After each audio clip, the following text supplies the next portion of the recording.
you actually damaging your value by doing certain things, right? So it takes that form as well. Like if you have some practices, let's say you are in the infrastructure space and you have a practice of, not paying people when you take over their land properly. You don't price it right. You don't treat them. You don't listen to their views. You know the stories, right? So let's say you don't have very good practices there.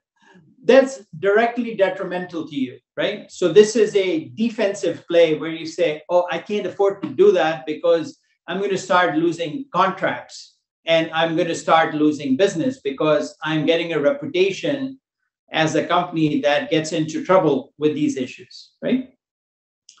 But what I'm talking about is not defensive. It is not, let's not, in the ESG world, we say, do not cause harm, right? Do no harm, which if you don't do any harm, you're at neutral, at zero on a graph of, going from negative to positive.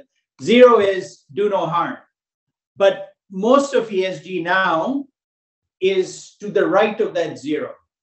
It's about doing more good to create value for yourself.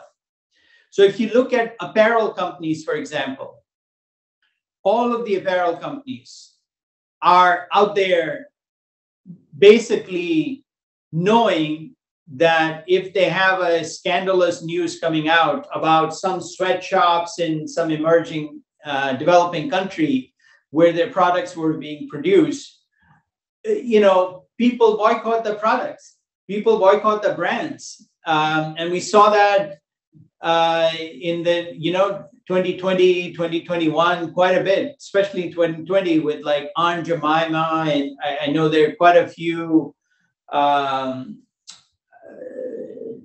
sort of cosmetic companies that were selling whitening creams and so on.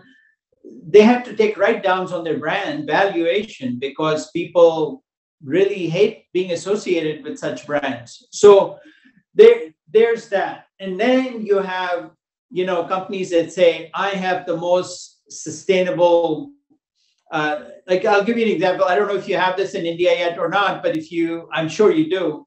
If you go to a grocery store in many, many countries, they will always talk about, and you want to buy eggs, they'll say, free range chicken eggs versus caged eggs, whatever.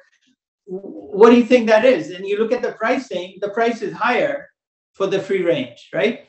So that's just a food example. But these kinds of examples are all around us where people are branding themselves around sustainable practices, which they have put with great effort